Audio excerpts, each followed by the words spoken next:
And I have also just provided another complete list of our spelling words. Let's just quickly read them before we move on to our vocabulary passage. It's, your. Okay, so remember, this one is your contraction. You and are came together to make this. Here is your possessive pronoun.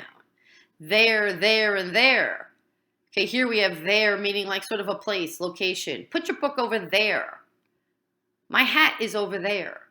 Then we have THEIR.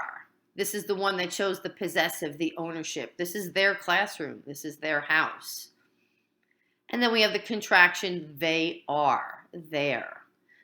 They are going to the park. They're going to the park. Okay, let's move down to it's, because we have it's, and then the it's at the beginning. Which one's the contraction? That's right, the one with the apostrophe, which stands for it is. Then we have whose, and the one at the bottom, whose. Okay, again, we have who is. Who is doing reading today?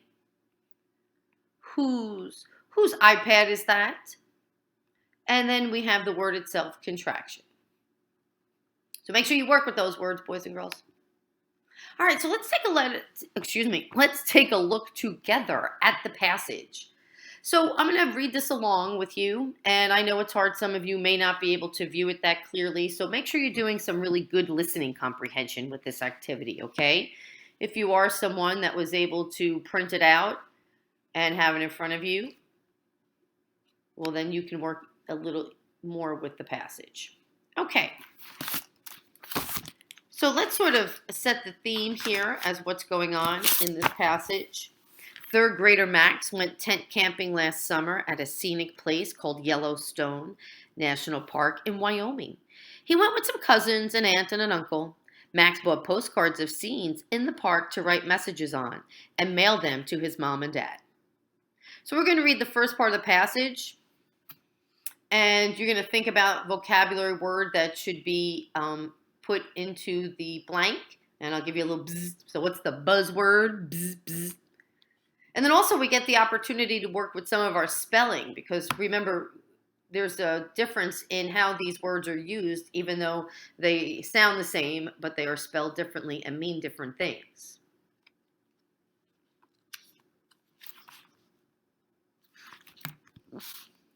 Okay, so let's take a look together. Postcards from Yellowstone by Max. I went camping with my cousins. Aunt Nancy helped me write postcards to my parents. I made it a game so you can circle the right word. Read Aunt Nancy's explanation below each part to help you choose. July 16th. Dear Mom and Dad, there was a line of cars waiting at Yellowstone Park. So we have to think about which there we should be choosing. EIR or ERE? So are we talking about a place, a location, or are we talking about ownership? If you chose ERE, you are correct. All right, let's continue. Aunt Nancy, use their EIR if something belongs to them, like their campsite. Use their to point out something. While you are waiting, bears come up and put their noses on your windshield, but you're not supposed to feed them. Your son, Max. All right, let's go back to the yours that we need to choose from. Bears come up and put their noses on your windshield. So remember, with the contraction, you can take it apart to see if the meaning is correct.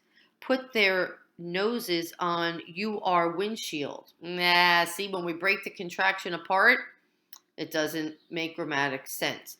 So we go back to YOUR for the possessive pronoun. Okay, great job. And remember, if you're not even getting them all correct with me as we're sort of going to the ones where we take a guess at which one to choose, don't worry about it. That's part of learning, and we have to learn from our mistakes. Okay, so let's continue with Aunt Nancy.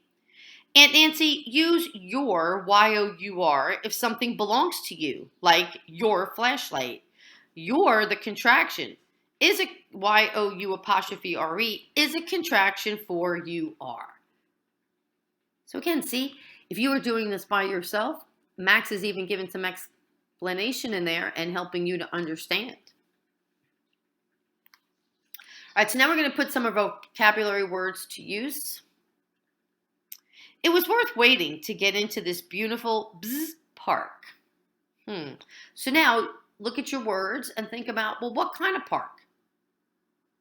And out of our words, you might want to try one or two. Remember, use it in place where the blank is, and you will know it when you hear it. And if you chose scenic, you are correct. There's a huge bzz of buffalo and many other animals that you see everywhere. So this bzz word, so it says there is a huge bzz of buffalo. So again, as you look at, are we thinking there about something that has rupt in it, where it talks about, breaking in and things like that? And no. So that's where you might want to look at your other words. That's right. If you chose population, you are correct. Great job. All right, let's look at July 17th. Uncle Fred woke us early. Cousin Andrew was feeling around for his shoes in the dark tent. Whose shoe is this? He joked. All right, which whose are you going to choose? The contraction, whose shoe is this, or whose shoe is this, the possessive? That's right, the possessive. Ugh, it smells like Max's. Uncle Fred, bzzz, this foolishness. So what did Uncle Fred do? He broke into this foolishness. That's right, he interrupted. Who's hiking to the waterfall? He asked. So who's hiking to the waterfall? Could we say who is hiking? Yes, we can. And that's what helps us to understand we should use the contraction. Gotta go. There's a waterfall waiting for me. See, I got theirs correct myself, Aunt Nancy.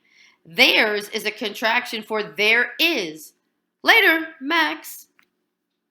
Aunt Nancy, use whose when you're asking who something belongs to, as in W-H-O-S-E. Whose, W-H-O apostrophe S, is a contraction for who is. So again, Max is helping you out, and they're giving you a little explanation about what we're learning. Great efforts. July 18th. Now let me tell you something. If you're sitting there doing this with me, and you're not pausing to take your best educated guess, well, you're kind of shortchanging yourself to see what you truly do know. All right, let's carry on. July 18th. It's time to see a geyser. Bzz. So we have to do two things. Choose the right form of it's and put in the correct vocabulary.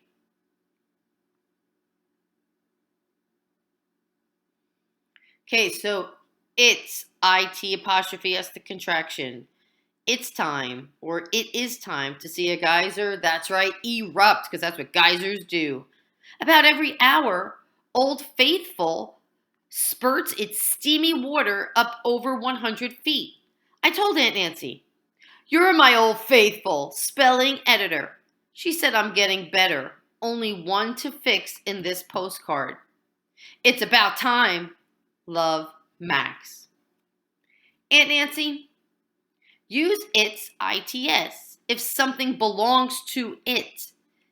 IT apostrophe S is a contraction for it is. All right, so great work with that, boys and girls. Remember, that's definitely a stop and think thing when you are writing. It's one thing when you're reading it. When you're reading it, we're going to say the same thing, but we know when we spell and need the meaning, we need to think about which form of the word we're going to use. All right, so we have context clues. Remember here, this is about reading. We are reading to see if, hey, can I figure out the meaning of that word based on the clues around it? Okay, so remember, context clues are like having your own little somewhat of a dictionary with you. All right, so let's take a read. July 19. Yesterday, we sat on benches quietly waiting with hundreds of people for the eruption of the Old Faithful geyser. Then suddenly, the crowd gave an abrupt roar, and it was as if the ground had ruptured. A sparkling tower of water and steam was shooting high up in the air. Oh, that's the big deal? See you soon, Max. So, right here is where you want to think about what the word abrupt means based on what's going on here. And ruptured. So let's take a look together. Hope you took time to take an educated guess. Then suddenly the crowd gave an abrupt roar. If something is abrupt, so it sort of came out of nowhere, interjected out of nowhere abruptly, here came the roar. When the ground ruptured, if something ruptured, if the ground breaks open, breaks apart, it ruptures. Now, I'd love for you to write about it. And please remember with write about it, you're to use the details that are up here to support your answer. Reading and writing, remember, are best buddies. They go hand in hand.